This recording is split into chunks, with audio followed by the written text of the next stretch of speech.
Imagine a ruler so wealthy that his very presence could shift the economy of entire cities. A king whose gold was legendary, whose pilgrimage became the talk of continents, and whose empire was not only vast, but also a center of culture, learning, and trade.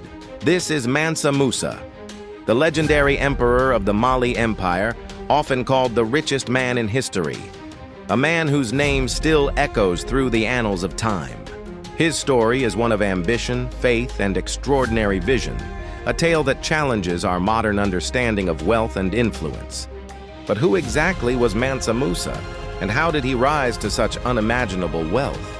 Can you picture a kingdom so rich that its gold could influence distant lands and alter the fortunes of entire regions? Let's journey back to 14th century West Africa, a time when the Mali Empire stretched over 1.1 million square kilometers, a vast territory encompassing diverse landscapes, from the edge of the Sahara Desert to fertile river valleys. Mali controlled the trade of gold, salt, ivory, and other precious commodities, making it one of the most influential powers in the medieval world. Musa was not born king. He ascended to the throne in 1312 CE, following the death of his predecessor, Abu Bakr II, who had embarked on an ambitious expedition across the Atlantic Ocean and never returned. Musa inherited a strong empire, but faced the daunting task of consolidating power, maintaining stability, and securing Mali's borders against rival states. His early reign focused on strengthening borders, safeguarding trade routes, and ensuring political stability, laying the foundation for an era of unprecedented wealth and influence. Yet what truly made him legendary was his unparalleled control over gold, the most prized and sought-after commodity of the medieval world. Did you know? At the time, West Africa supplied nearly half the world's gold. Can you imagine the influence of controlling such wealth? Gold wasn't merely a symbol of luxury or status. It was the very backbone of Mali's power and prosperity. With it, Musa could forge alliances, fund armies, and construct cities that amazed visitors and traders alike. His control over gold gave him a level of influence that few rulers, past or present, have ever achieved. Speaking of cities, Musa transformed Mali's urban landscape into thriving centers of commerce, learning, and culture. Timbuktu and Gao became bustling hubs where traders, scholars, and artists from across the world converged.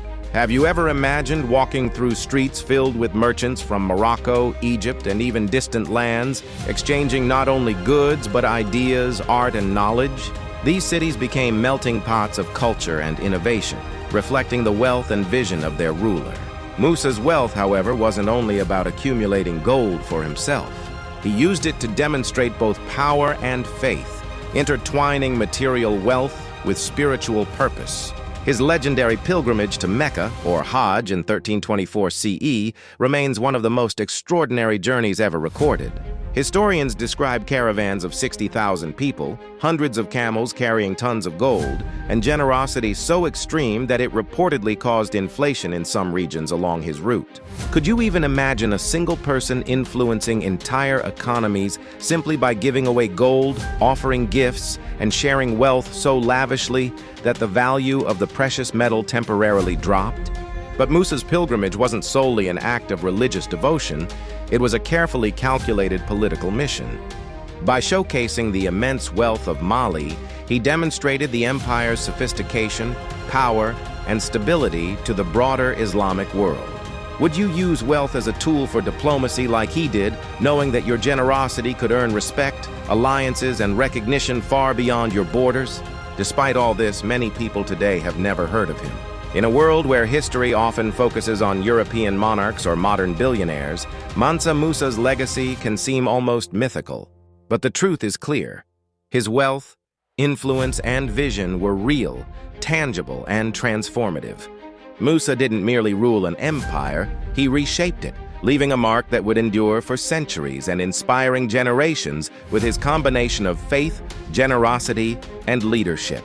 Here's a question for you to consider. If you were as wealthy as Mansa Musa, what would you do first? Build monumental cities, fund schools and libraries, or dedicate yourself to helping people? Think deeply about it. His choices echo across time, reminding us that true wealth is measured not just by what you possess, but by the lasting impact you leave on the world. Mansa Musa's Mali wasn't just a land of gold. It was a land of strategy, culture, and innovation. While his pilgrimage is famous worldwide, it was his empire-building vision and leadership that truly secured his legendary status. Musa understood that wealth alone could not define greatness. Power without purpose would fade, and riches could be most meaningful when used to enrich an entire society. Mali thrived because of its control over trade. Gold was immensely prized, but salt was just as valuable, essential for preserving food and sustaining life. Caravans crossed the harsh and unforgiving Sahara Desert, connecting Mali to North Africa, Egypt, and the Mediterranean. These journeys were dangerous, with sandstorms, bandits, and extreme heat threatening every step.